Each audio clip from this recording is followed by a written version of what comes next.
welcome back to my channel. Let's kick off today's video with the most important programming language concept, that is time complexity. Ever written some code that works perfectly for small inputs, but when you submit it on contest or on LeetCode, it suddenly says TLE, time limit exceeded? Why does it even happen? Why does some code run instantly and some keeps loading forever? The answer is very simple, it's time complexity. And today I will explain it in the most simplest way possible. Understanding time complexity matters because it helps you evaluate how efficient an algorithm is before running it. So, what is time complexity? Time complexity is like speed rating of your algorithm. It tells you how fast your code grows as input grows. So, why should you care? Like, what is the use of this time complexity? So, we have here three scenarios. That is, if you're writing code for interviews, you definitely need a fast logic. The second one is competitive programming. TLE is your enemy. You have to make sure that your code is the most optimized one. And third one is real world systems. Your algorithm must scale to millions of users. So basically, if you're coding without understanding time complexity, you're coding blindly. So now let us understand through a small example. So for example, now you have to search for a number in one box. It is pretty much easy. Now you have to search for the same number in 10 boxes. It will take some time compared to the first one. Similarly, if you have to search for the same number in some 10,000 boxes, it takes even more time compared to the first two. So basically, it also same for how your program behaves. So now let's take some small Java example that now we have a simple for loop iterating from 0 to n and just printing inside a loop.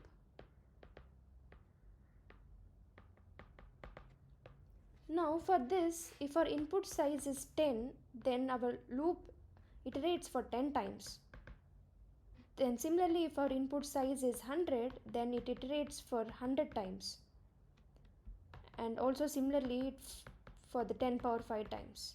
So basically it is growing linearly, so we can say the time complexity is big of n. So don't worry, in the next video we'll break all these complexities one by one. So only thing is we have to make sure our code executes it without TLE. So what is TLE? Time limit exceeded. So before understanding this one, let's understand what is a standard approximation that we use to calculate whether our code is TLE or not. So we have a standard approximation that a CPU can do around 10 power 7 to 10 power 8 operations per second. So when our code takes more than this time, we can definitely assure that it comes under time limit exceeded.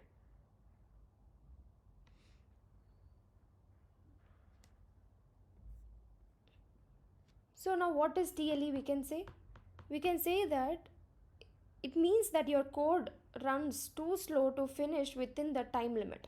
So usually all the platform gives us around 1 second. As I told before, in 1 second we can just CPU process around 10 power 7 to 10 power 8 operations.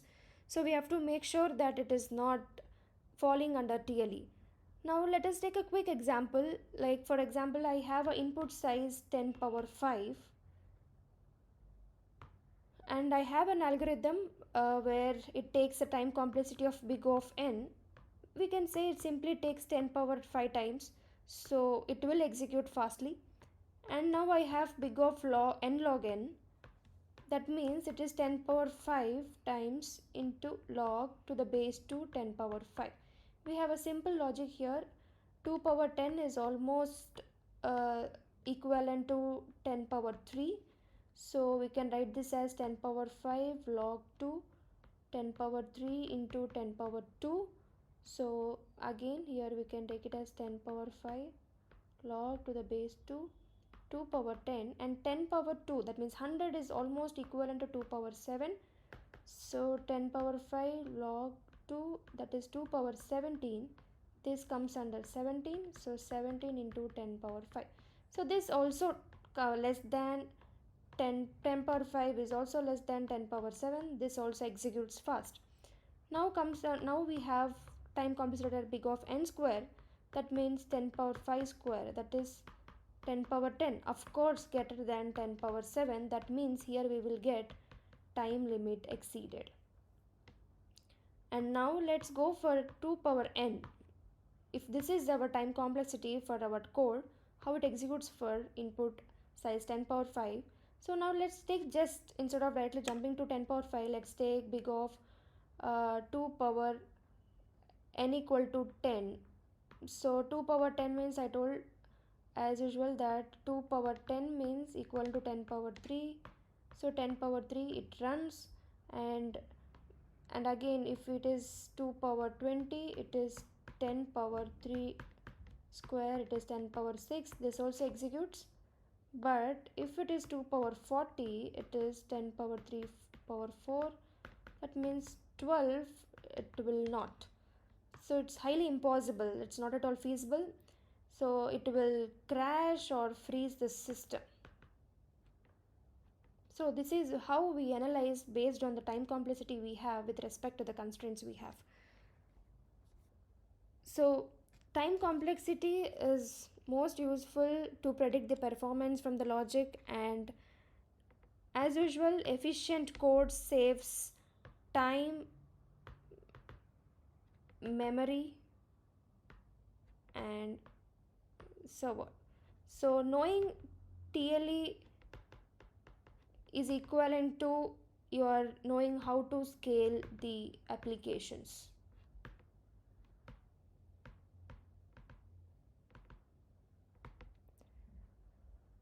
This is all about the time limit exceeded concept. So now we have basically 3 time complexity notations. So that is, to measure time complexity we use 3 notations, that is big O, big omega, and big theta.